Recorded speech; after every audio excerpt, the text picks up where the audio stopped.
Hello and welcome to the Linebreak Rugby podcast. Today, to follow on from last week, we're going to be analysing two of our favourite players from over the weekend. We'll then be talking about our game of the week and hopefully bringing you some cutting analysis from a specific game that we'll choose every single week on the end of this podcast. So for this week's podcast, we've chosen Harlequins versus Saracens, mainly because that's the one we all watched. And for next week, we're going to be watching Australia versus South Africa and really getting in depth as to what's happened there. But this is post-production, Sav, so I'll leave you to podcast Sav, Alex and Rich. And Rich, if you want to just say hi as well. Hello. There we go. We're going to move straight to Alex, and he's going to talk us through some of his... I think he's got two players lined up that he wants to talk about, so take it away. I have, yes.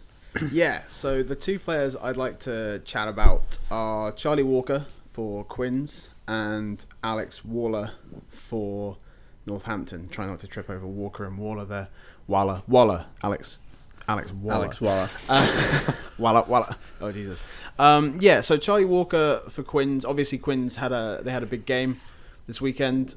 First win of the season and a big win against Saracens. I think Charlie Walker he really stood out. Obviously, he scored a try, but just his effort around the park really impressed me. I think he's a very fast player, but he was really looking for work in a way that I think the best wingers should be. And there was a moment when they cut to Marland Yarde, who he'd replaced with a throat injury or a throat infection, and Yarde didn't look very pleased. And I don't think he should. Like Walker really put his hand up for more selection. Like if he can play for that at that level regularly, I think he's a danger. And every time I've seen him play, he's always performed. Like he's not always played in the highest stake games, but I really like him because he goes looking for work. And considering how Yarde often struggles to perform at Premiership level, I wouldn't be too negative about seeing him on the bench more often. So on the bench to come off. So from my point of view, Yarde is a traditional finishing winger, where he's rapid, he's pretty damn strong. If you put him one-on-one with an opposition winger, he's probably going to score the try. But he doesn't come looking for work as much as you'd expect from someone who's come from a background where he probably was told by coaches that he should go looking for work. So I would agree. Like he's he's a finisher. He's that he can put stuff off. But with a team like Quins, who maybe struggles to put themselves in those final situations where a finishing winger can sort of capitalize. Like I think Walker really showed what can happen if you do go looking for that work and the positives of come. I mean, that said, his try was a classic finishing winger try. Like he got it at the end and he ran it through, but it was off the end of, I must say, a beautiful pass from Sweel. Like I think one of the best things he did that game was that sort of long pass across. It was a beautiful pass. It's about a third of the width of the pitch. It was bloody amazing. Like it was Dane Coles-esque. It was Dane Coles-esque. It was. I've got some negative things to say about Sweel in that game. I don't think his kicking was up to scratch, but that pass was glorious. Really nice running rugby. Which is rare because so that's another thing you talk about running rugby quickly. If I just want to mention between Yarde and Walker, Yarde I think suits their having a big pack and then him finishing out wide, whereas I think Walker will suit the more dynamic Quins pack with Clifford when he's fit and things like that, because he goes looking for work and he's hunting all the time. So I think that balance, that you might be right about that becoming an interesting battle for position. Yeah, and he seems feisty. Like just every time I see him play, I enjoy watching him play. He looks faster than he necessarily is as well. Like he just looks like he's working really hard, and I really appreciated that. And just obviously he was fired up to have scored that try, and he played really hard for the rest of that game. He really impressed me, and I would like to see him on the bench or even starting. Like if he can continue that kind of form, I think he's great. Is he only a winger, or has he been played around the outside backs? I think he's played. He played centre. He's played in the outside backs, or he's. Yeah, it's weird. Like he's always sort of felt like he gets parachuted in. Like, we need someone, they'll drop Walker in, and maybe that's part of his curse is they can sort of drop him in anywhere, so he's not really made a position his own. He's one of those players where when he plays, I'm like, oh great, Walker's playing. This is and I really enjoy watching him, but he does just seem to pop up. Like he's not managed to lock anything in. Maybe this will be his year. Yeah. But I mean, that said, you've got two very talented people in that starting slot for the wing. So maybe not. So who's your? I'd like to see him play more. Who's your critical analysis then? Who's your second player that you just want to have a? Alex Waller has drawn my attention for the wrong reasons. He annoyed me last weekend as well. This guy, he is a penalty magnet and he is a card magnet at the moment, and that's not good for Saints. Like, both Saints, I feel like, what was it? It was Saints against Saracens, and they had Sarries on the ropes. Sarries looked shaken. They looked shook, and then Alex Waller got that yellow card, and momentum shifted. And I feel like there's been a couple of instances when Northampton have been looking good and a penalty has been given away or someone's been sent off, and more often than not I feel like it's Waller, and that might be unfair, but I don't think it is. I think he's playing rugby angry at the moment, or just he has a discipline problem that needs to be addressed. He's on the wrong side of the rules at the moment. Do you reckon it's the Marland Yarde thing?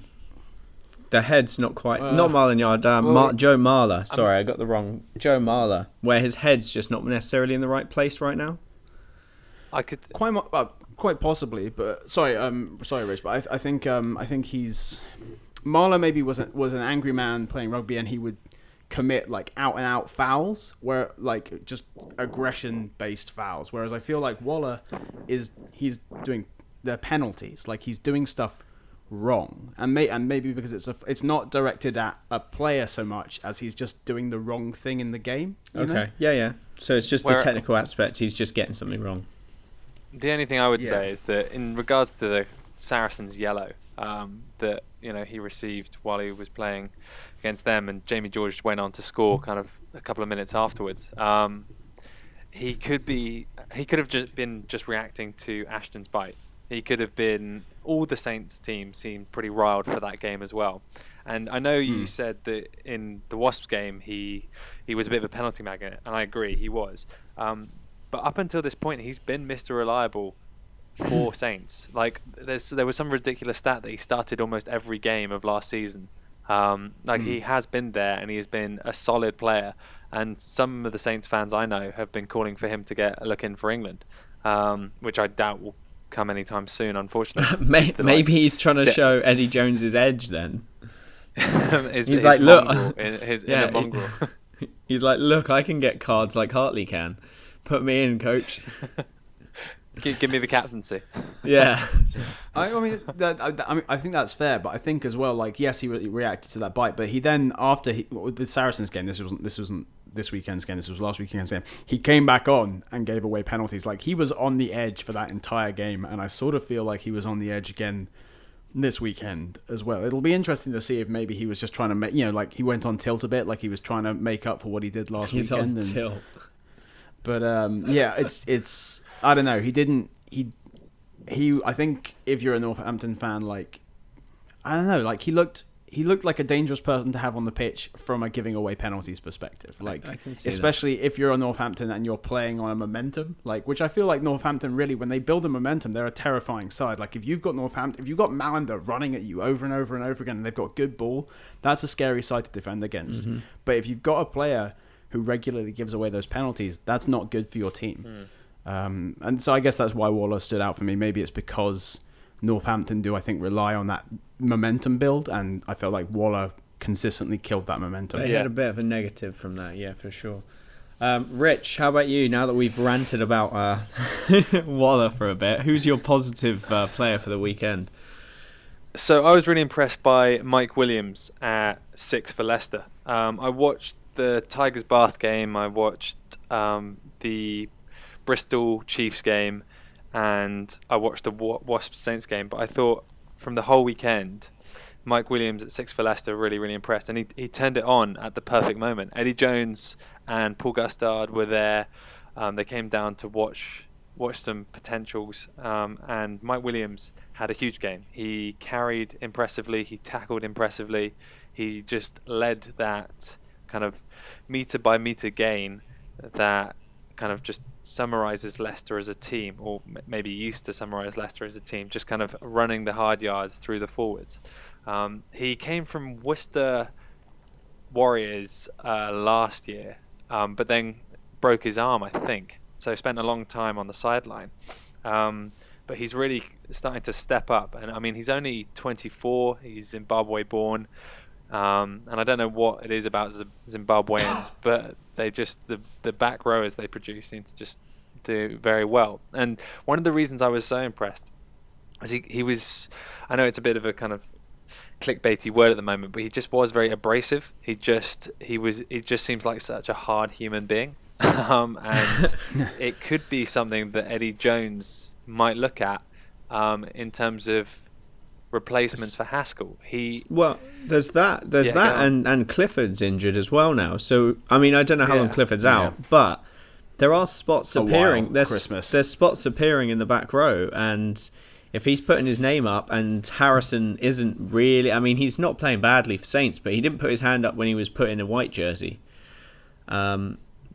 And by the looks of it, Eddie Jones is treating that white jersey as an honour and a privilege, and he's really trying to drive home the fact that you're playing for England. That's a big deal. So if you don't put your hand up when you're in the jersey, I think you could be in trouble. So Harrison's going to have to fight to get back into that jersey and try and prove himself. So at that point, if he's doing the business, go for it. Mike Williams doing well.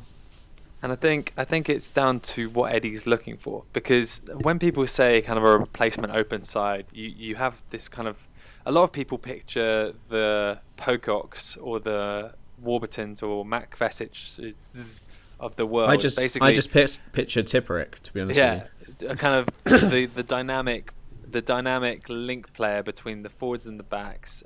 Someone that turnovers, gets plenty of turnovers, jackals. But Haskell hasn't been playing that way for England, and it's been working well so far. Haskell is a tackling machine. He is at pretty much every ruck, just clearing out. He's not used as a classic open side. He's used to do the grunt work, and Mike Williams could very easily fill that role. I feel. Yeah, for sure. Yeah. No, I would agree with what you said about Leicester as well. There was a comment during the game where Cockerell said we played a Leicester game today, or we're playing the Leicester way, and I think you're right. Like, he definitely represents that, like, up front, forward attacking mentality. I think he's very impressive. He made 34 meters. He got one clean break, and he beat 2 or 3 defenders. So I mean, it's a pretty impressive performance. My flip to that, someone that I didn't think performed that well over this weekend from the same game, was George Ford, and it's a disappointment to even say that, because like he at the start of his season has been so fantastic. He's controlled the game. His kicking has been so much better than on the Aussie tour or even last season, and he seemed like he had gained confidence from that kind of atrocious season last year, but also through the England tests he got progressively more in control of that backline, and for the first 3 games he seemed to have done that for Bath, and I felt like he took a step back this weekend. He's constantly tweeting about the effort and the level that he's going to up his kicking game, and he's going on about it a lot. And I think it's not that it's weighing on his mind, but he knows that he can get better, and he knows that he's training at it. I just think that I don't know if it's a skill-based thing anymore. I think it might be just that mental edge that he needs to get back on the road to confidence, and that only comes with good performances. Yeah, I think because at the start of the season, I was like, George Ford is back. Like, George Ford looks like he knows what he's doing. He looks comfortable. He looks composed. And I think you can know a lot about George Ford's current mental state by how well he's kicking the ball. Like, he's really, like, if you see but it's almost like bad. Like, if you are on the opposite team and you see George Ford kick a bad ball, like, now is the time to pressure him. Like, it really seems like a lot of his confidence is rooted in his kicking. And I think he didn't kick well. Like, he got bailed out from that first bad kick by a sublime take and break by Rocco Dunguni. Outstanding. And and he got bailed out, and then but he made another mistake, and you can't keep making those mistakes. I think this was actually a weekend. There was a lot of bad kicking this weekend. It was. There were some charge downs in the games Saints game as well. Yeah, this was like a week. This was not a shining weekend for a lot of tens. I think Owen Williams, like this is the thing with Ford and Williams playing against each other yesterday. They dropped Burns potentially because he was ill, potentially because it was Richard Cockrell just playing his mind games the way he does. But what you had Ford, who is the quintessential attacking fly half, plays literally on the game line and just puts other people into space. And you had that contrasted with Williams, who is far more tactical, far more kind of plays for territory, puts kicks to touch or puts kicks very high and waits for the chase. And I think unfortunately, what Ford didn't have was his pack hadn't completely turned up. Leroy Houston, who had a huge performance last week, didn't turn up. He carried one. He made one carry in about and he completely 60 misread. minutes. He completely misread quite a few defensive situations from the small stuff that I've seen. There were a couple of times where he was the guy caught out. Beetham ran round him at one point, and a couple of times he just wasn't in the right spot. And I think you might be right. They just didn't turn up. Bath's forwards weren't quite there. And I don't think Atwood had a good game either. No, Atwood wasn't as good as we've seen him this season. Again, someone else who may have taken a small step back. But I mean, as a fly half, it's difficult to play behind a pack that isn't getting you quality front football. So maybe that's more credit to Leicester than.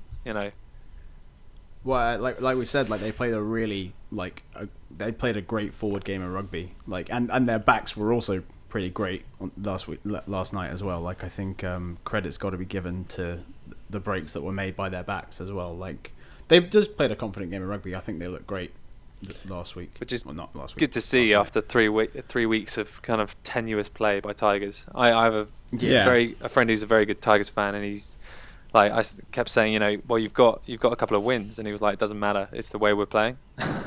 So and that's very much a Leicester Tiger mentality, actually, that they do win even when they're playing badly, which is a hangover from when they had one of their more dominant teams. But I think they've still got their mentality. They'll play quite badly and still win, and be angry at themselves for playing badly, and then try and come back from it, which for a club is actually a very good mentality to have. It's how if we look at football, it's how United have won premierships and stuff. So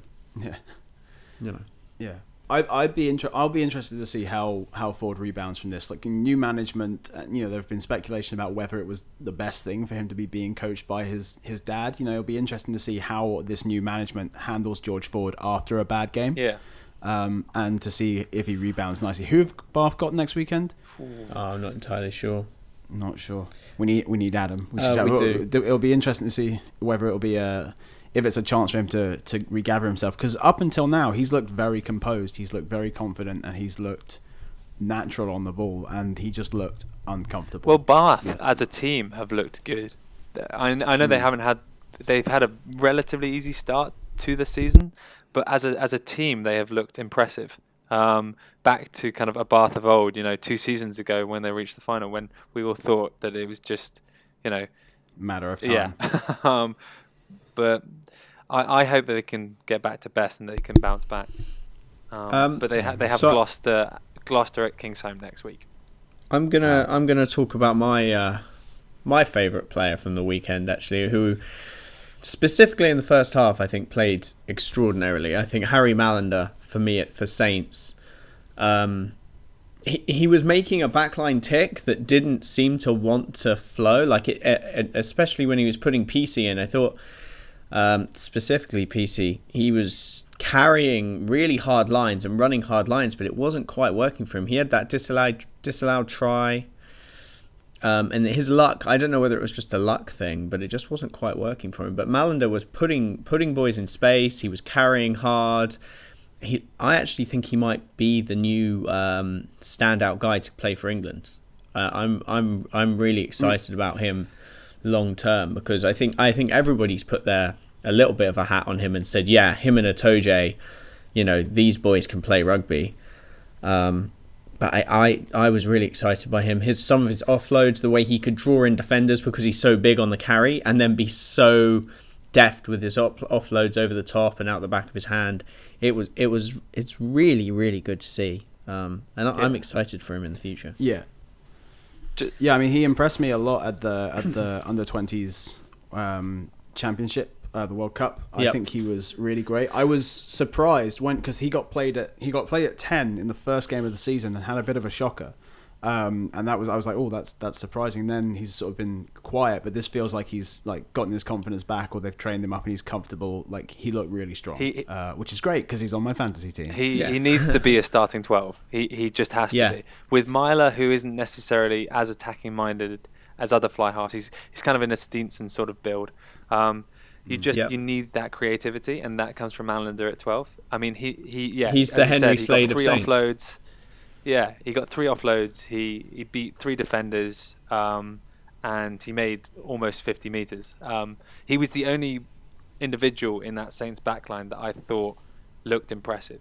I didn't want to say as kind of one of my players that I felt took a step back, but I was disappointed with the Saints backline in general, mostly in the Wasps game. They, with all the territory, with all the possession they had in the Wasps kind of red zone, nothing came to fruition. Whether that's credit to Wasps defense, but I'd say it's more Saints' fault due to spilled balls. There was little handling errors that were really bugging me when I was watching it. I was just looking at it, and there's one point where Myler throws a big cutout pass. It goes straight to Malander, and the speed at which he gives the ball inside, it basically looked like the ball had stopped mid-air and gone back to PC just from Myler's hands. It was that quick, and he had a gap. And rather than carry through this gap and score a try, he just the ball just explodes out of his hand as soon as he gets close to a defender. And I was just looking at it and just going, these are golden opportunities for points, and you guys are just dropping it and falling away, and it really frustrating stuff. Going back to what you said about Malander being what Slade is for Chiefs, it is going to be very interesting come England kind of international season to see who sort of out of the two of them might get the nod, because they both started at 10 at the start of the season. They've both kind of regressed, well, maybe not regressed, just moved to 12, and have both had a couple of pretty impressive games at 12. Malander's definitely got the size factor, but Slade is just too mercurial to kind of pass up. And whether the Ford-Farrell combination sticks around, or whether Eddie Jones opts for someone at 10 and either Malander or Slade at 12, I mean, I would be delighted with that. Like, having a second playmaker is, it's been impressive so far, and it's been working well for us. Now the question is whether you stick with the Ford-Farrell or you bring in someone like Slade or Malander. Yeah, and I think as well, like that, because there was a lot of chat sort of last international season, people like, this is a placemaker. This guy's a placemaker for Tuolangi when Tuolangi comes back. And I think at this point we can all agree that Tuolangi is made of glass and maybe hopefully he recovers, but you can't just be like, whoever you are, you're a placemaker until Tuolangi is better. Like, there's got to be some other thinking going on now about, like people say like maybe Tio, but I don't know. I haven't actually. Tio hasn't stood out that much for me at Worcester so far. I'm getting I've been saying this for a while, but I've been frustrated by the Tuolangi chat, because until we have him fully fit, I don't think it's a conversation that needs to be had. I think that we move forward with the players we've got, and we can't look at it and go, oh, this England team could have been X, Y, Z if Tuolangi was fit. No, he hasn't been fit for long enough.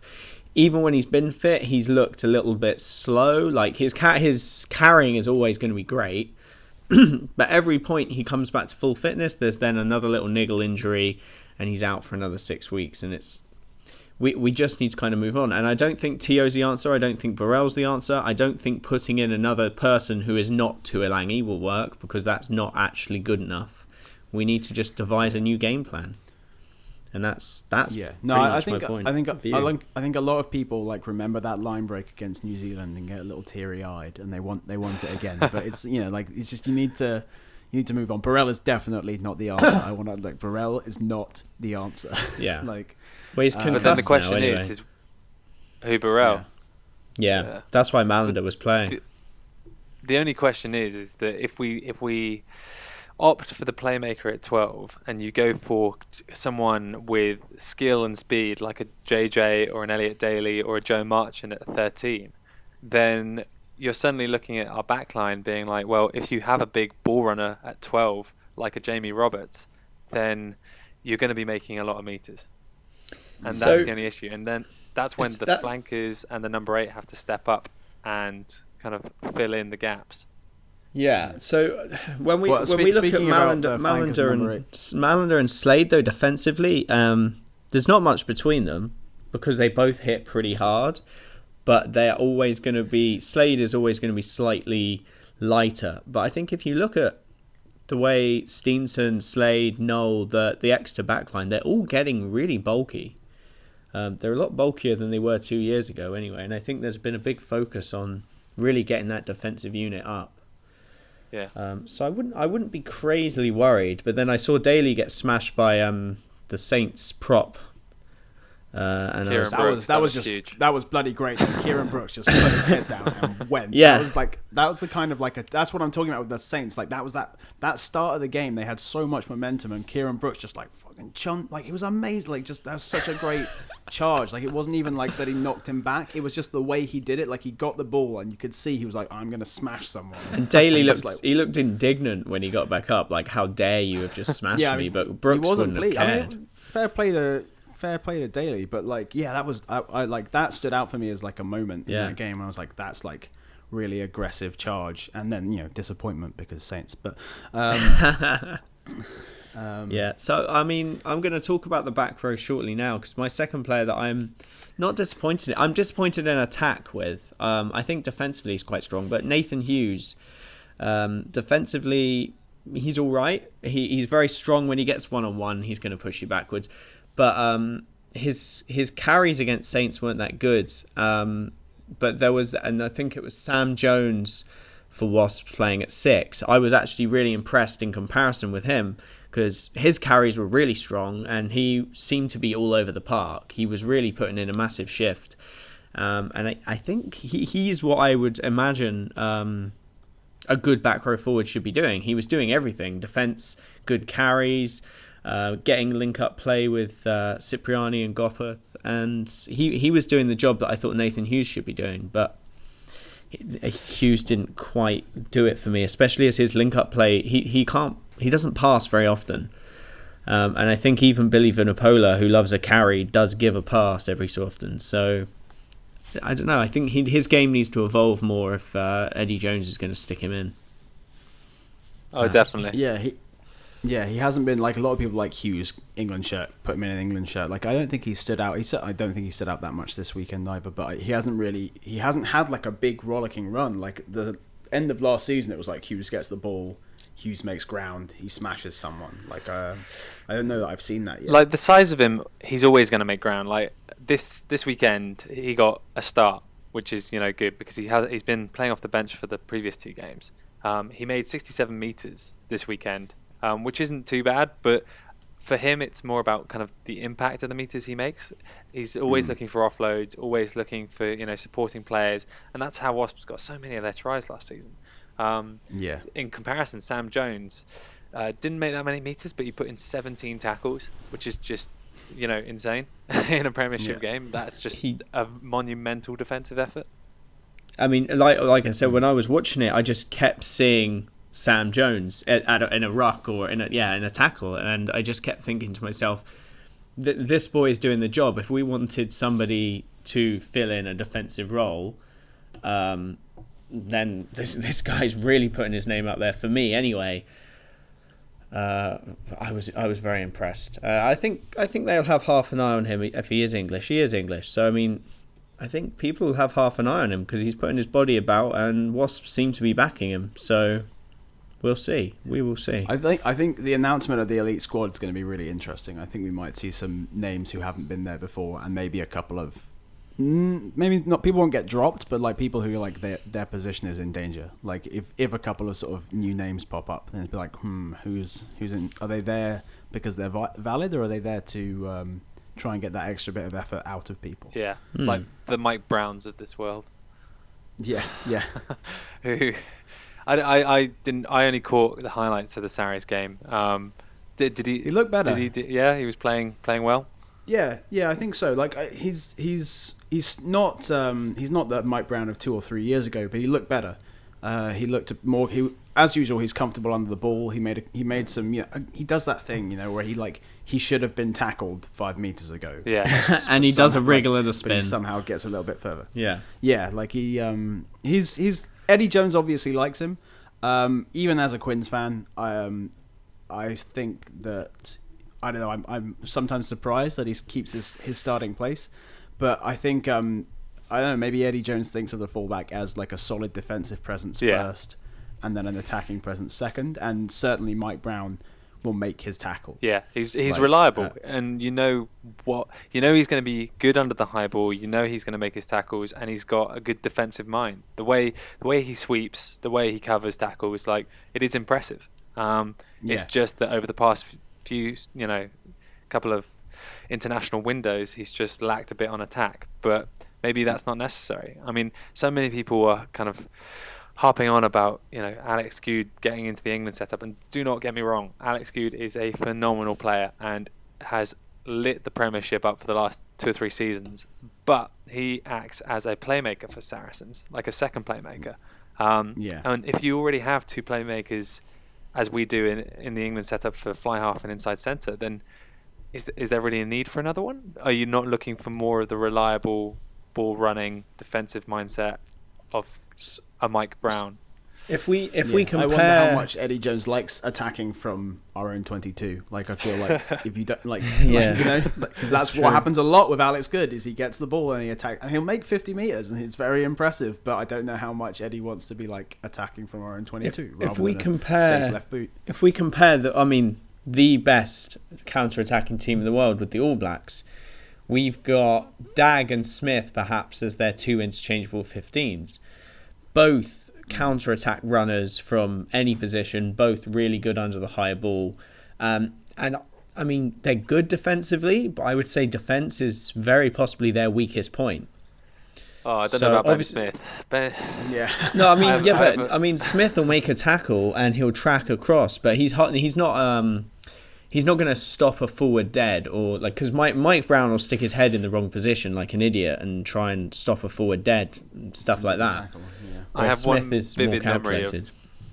of Manu Tuilangi running the length of the pitch down the wing against New Zealand, and I would have bet my house that he would have made it to the line and just walked over Ben Smith, and Smith just completely stopped him at 5 meters. I was just like, oh fuck. Yeah.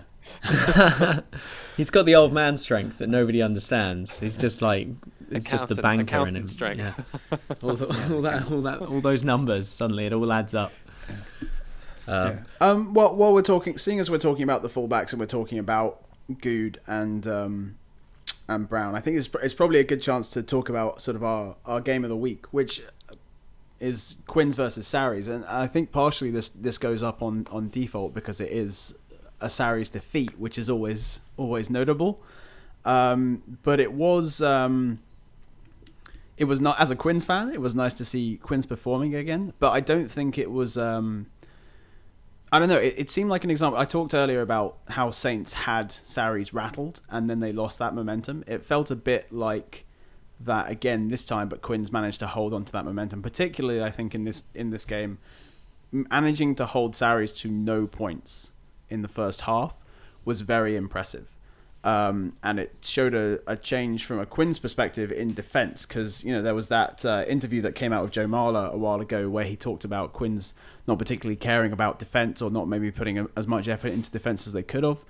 I thought it was a very interesting defensive match. I think Saracens didn't quite look like they were clicking. They looked a bit rattled, and I think like if you can rattle Saracens, maybe that's what happens. If you're gonna hold them at the gain line, not let them make breaks, and not let them steal the ball like they normally would, then maybe that's the way to beat them this season. I think perhaps with Farrell at 10, they wouldn't be rattled. I think they would have won with Farrell at 10.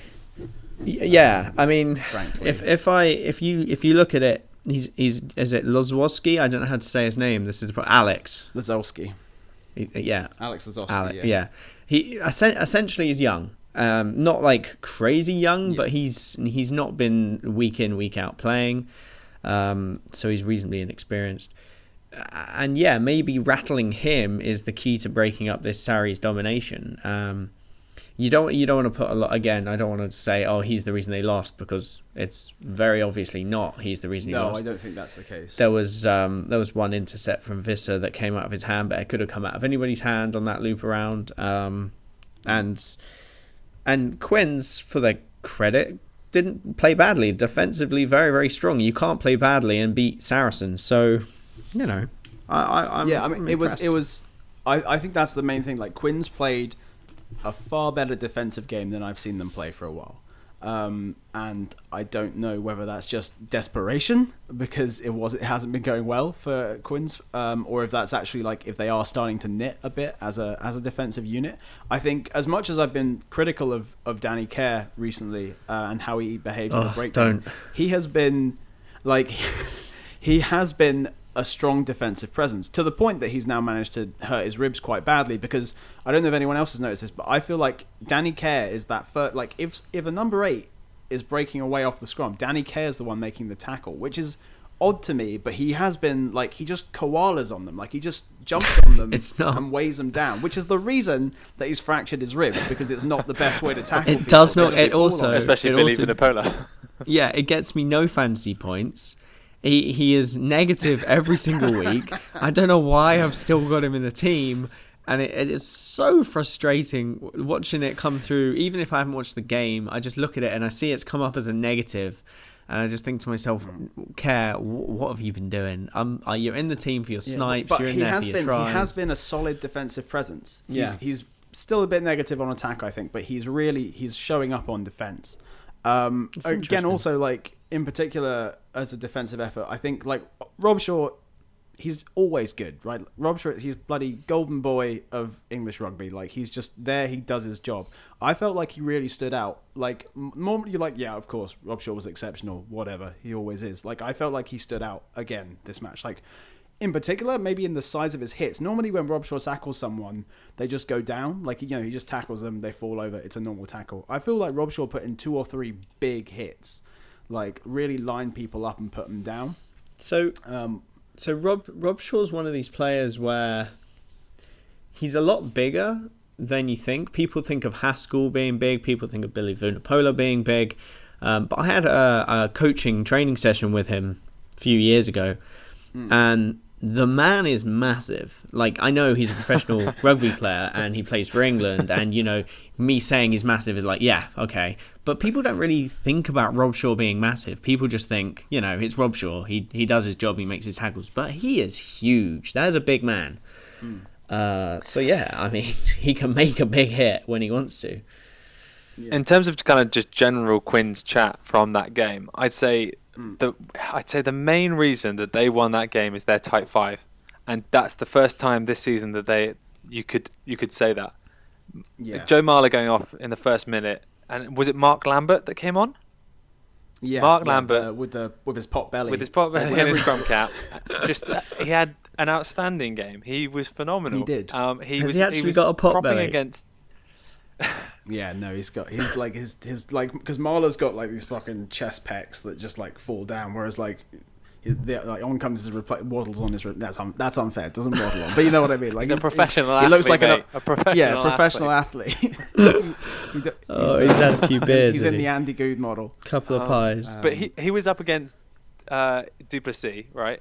Who is renowned through the Premiership as one of the best scrummagers, and he held his own.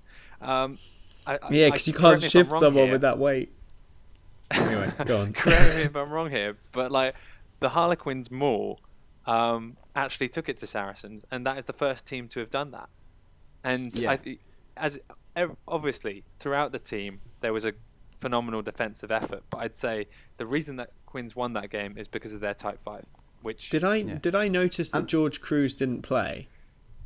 Yeah, Cruz is still coming back from injury. Didn't play. Yeah, so I mean, I think a lot of stuff gets put on Itoje, but Cruz brings something, a bit of bulk and a bit of just traditional second rowness that is quite useful for Saracens. And I think obviously with him gone, Farrell gone, I'm not saying they're weak because Saracens have obviously been playing well without them, but you know, I think they got called out on those spots. Saracens didn't look right. Like I feel like on their day, like with a more composed, like Lazowski, I think likes to run the ball. With a more tactical, composed 10, pinning Quins back and making them run and making them make mistakes, I feel like is definitely the way to beat Quins. Like make them try to play that kind of rugby that Quins loves to play, but it's high risk. And you know, especially if a season's not going your way, like you go high risk, it goes wrong. It goes very, very wrong. Yeah. I quickly returning to the tight five. Let's not forget that like Graham Roundtree has come to Quins, right? This is a international forwards coach, and like he got a lot of stick when he left England, you know, but it'll be interesting to see what happens if that tight five continues to improve under Graham Roundtree's direction. Because when I saw an interview when he was speaking about Quins, he seemed genuinely excited to be at Quins. That's the most animated I've seen Graham Roundtree in an interview. He seemed genuinely excited. I would like to say, like, I don't think it was an entirely positive game for Quins. Like, I think it could have been a lot closer, and we could have lost it. It was an excellent defensive effort in the first half. Then we had that dip, that third quarter Quins dip, where Saris came back and they came back hard, and we managed to recover and bounce back. But I think Quins have a problem with maintaining momentum in the second half, particularly maybe in that third quarter, coming back from the bleachers. I think the problem, and I also think that Quins, we have a problem at 10. Like Sweel, I said earlier about Sweel he made a really great pass. Like it was a fantastic pass. He did not, I feel, kick well out of hand. I think that was a concern. I'm worried about the sort of silence over Evans's injury. Mm-hmm. Like when he got injured, I don't think it even got announced. Like it just like he wasn't on the team sheet. I checked the Quins site regularly. There's nothing there. Like the commentator said something about he'll be back soon, but the fact, Evans, he's getting a bit older. He is a little more susceptible to injury. He missed a lot of the season last time. If he's gone again, Sweel, he can make a good pass. He's not, by all means, he's a good player. Our kicking is going to need to be better. And again, like, if Saracens had a more comfortable strategic kicking 10, like, I feel we really would have been punished for a lot of Sweel's loose kicking on the weekend. Yeah. That's going to happen one day. And I think Sweel... I mean, how old is Sweel now? Because he's been developing for a while, and I'm just looking him up now. Sweel he was born in 1993. So I mean, he's still young. He's still reasonably young, and he's originally South African. So I mean, I do see him as a good player, and I remember when he first came to Quins. It was a while ago now, but he was seen as being definitely the forward thinker. It was a long-term investment with the idea of Evans guiding him through, and I think it was a fairly cheap one because that's the way Quins do things, everything on the cheap, apart from their salaries. I was surprised to see Sweel starting ahead of Jackson. That surprised me. Like, and then later on, towards the end of the game, you actually had Sweel and Jackson on the pitch, and Jackson made a very good clear under pressure in our own try area. But I was surprised to see Sweel start ahead of Jackson. If we talk about starting and kicking, Spencer came on for Saracens and he got a penalty kick, I think, at the end with his left boot, I think. And I think Saracens with Farrell off the pitch, I think they should be utilising Spencer and I can't say his name. Their 10, Alex. Say his name. Lazowski. It just sounds too much like Monsters Inc. I just think that I'm saying Mike Wazowski. Mike Lazowski. Yeah, I just think it's Mike Wazowski. I think we're going to start talking about Pixar or something like that. But I mean, the thing with Spencer is if you put Spencer onto your kicks, then you've got to take Wigglesworth off, who is, I think, one of the better kicking scrum. Like his box kicking is excellent. Like, yeah, and replacing Wigglesworth. I mean, you're right, and it worked to the game plan with Farrell. But if we listen to Sim, who's been ranting about this in the chat, Wigglesworth plays to the Saracens' game plan, and that's the game plan he knows, which is kick to the corners, pressure them in their own 22, make them make a mistake, score a try. That's how Saracens play rugby. And he was saying there was a 3-on-1, and rather than draw a player and give, Wigglesworth box kicked it, and the other team got the ball back, which Sim was raging at. Like, why wouldn't you actually do this properly? So no, that's true. I mean, Sim is a proponent for exciting nine. And Spencer is an exciting nine. Spencer is an exciting nine, and I'm going to go out on a limb and say that him and Robson are going to be named in the EPS. That wouldn't surprise me. They are. Spencer. Well, Robson for sure. Like Spencer, it'd be interesting. So my dad used to play for Saracens at 9, and he went to a game a year and a half ago. I think it was an LV Cup game where Spencer got a start ahead of De Kock and Wigglesworth, and he came back and just said, "Look, this guy is going to be an England 9 for sure. He's just good. He's just a diamond in the rough. Like, he has all the talent and all the skills, and all he needs is to sit behind someone like Wigglesworth, who is good at kind of the nuances of the Saracens game, the kicking, the kind of the control of the game that Wigglesworth has. And if he can learn that, then he'll be outstanding. Now, personally, I'd prefer to see Robson, who I think is just exceptional. But with Kerr fracturing his ribs, but also being quite off form at the moment, and Ben Young's, fighting for his place, we could see a change in nines not too far away. I don't reckon it will happen this AI. Maybe against Fiji, but probably not. But I think not too far away, we will start seeing more of Spencer and Robson. Yeah. Well, we're entering that Eddie Jones period, ain't we, where he says, like, in my third year, you'll see it, 80%, 90% my team. Yeah. Like, we'll start to see him picking more players. And I think England 9, we have a lot of quality 9s at the moment. It'll be really interesting to see that battle for all those positions. It'd be interesting. I tell you what, he says in his third year that's when the transition will hit. But obviously they've been successful up till now. He wants to keep progressing with that. But it'll be interesting if they start building an 80-90% his team, and then maybe have a hiccup. And I want to see how he responds to that hiccup, because that's the thing that obviously we've gone on this big trail, and I don't want to see England lose. But if it comes to the point where we have sudden media backlash, where somebody's dreadful, something's going wrong, you've picked the wrong player, blah blah blah, whatever, and he's said that 80% of this team is going to be my pick. I want to see how he responds to that, and it'll be interesting to me. But we'll see. It's that manager test, isn't it? It's that the first point of crisis. How does a manager handle the first point of crisis? Yeah. So I think are we gonna wrap up, and then we're gonna talk about what we're gonna watch next week, so you can all join in with our match of the week to watch. Chat. I'm putting in my game of the week for Australia versus Argentina. At Twickenham? Is that the Twickenham one? Is that at Twickenham?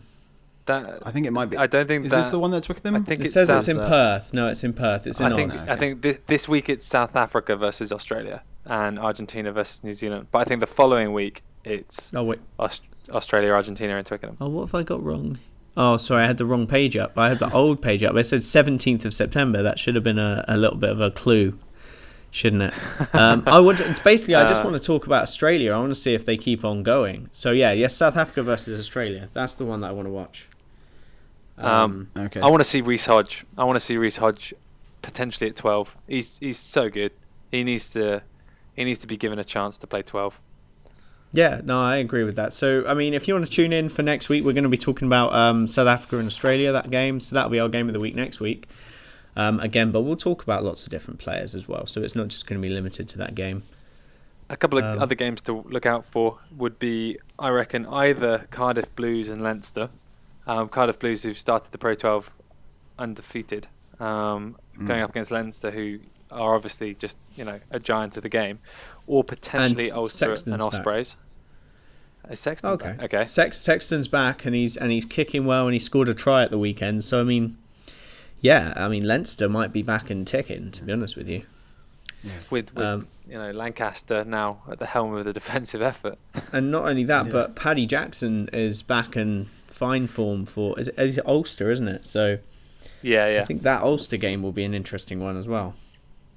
And then from the Premiership, there's a couple we could pick. I think my personal pick would be Chiefs Saints, to see how Saints react to their loss at home against Wasps, which they potentially could have / should have won. And that would be interesting for what we were talking about earlier. We'll have Marland, 212s clashing with each other. Exactly, yeah. Perform against one And another. Devoto. I mean, somebody put out there that they expect Devoto to be not only named, but to start getting his name on the team sheet for England. And I think we're a little bit off that. There's a long way to go for him, but I think that may be a little bold. Yeah, that would be a big bolter, but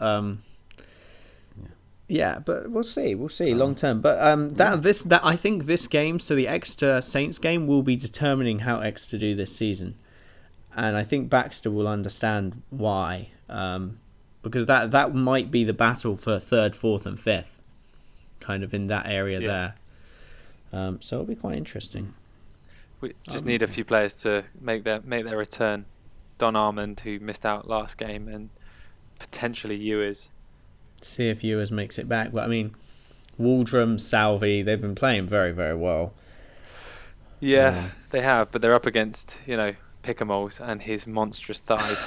So Jesus, I was watching him versus Hughes, and there was a point where he just picked off the back of the scrum, and the scrum was going backwards. Well, not backwards, but it wasn't a positive scrum, let's say, for the Saints. He picked it up and tried to set up a maul, and 2 people hit him, and he's still standing there and hasn't moved like a step backwards. And I was just thinking to myself, I think I'd be dead. Like, if those 2 back row forwards had come off and smashed into me from Wasps, I don't think I'd be standing there anymore. So I was just thinking, that guy is an absolute monster. Just plants his trees. Just he plants the roots, and he's just bang. I'm here forever, not moving. It's ridiculous. Sweet. So yeah, game of the week. Great. I think South Africa, Australia, and if you all want to tune into that, we're going to analyse the hell out of it and tell you that Yantes and de Klerk need to stop playing so quickly. That'll be it. Pat, did you see an article recently? Sorry, I know we're meant to be closing up, but apparently Kurtzer has sent a secret message to people high up within kind of the South African Rugby Union, asking for help from assistant coaches. So he seems to be in a state of emergency. Wow, that's quite well. funny. I mean, who can blame him? I would honestly, be as well. Like it's it'll be interesting to see what kind of a state South Africa are in, both during and after this match. It'll be a big one, I think. Yeah, that's at home as well, Pretoria. So, I mean, tune in, watch that, and we will talk about it on next Monday's podcast. And it might get a little bit chaotic. I think I'm gonna. I might. Should we develop a theme tune for Game of the Week? I'm thinking of developing a theme tune for Game of the Week. We'll see if that ever comes around. Full of empty promises, but I think if I just shout Game of the Week 3 times into a microphone and put music underneath it, that'll be a theme tune. Thing of beauty. Cool. Right. Thanks for listening, everyone. Right, bye. I've been Sav. He's been Alex, and the other guy's been Rich. I've been Alex. Cheers. Bye. Bye.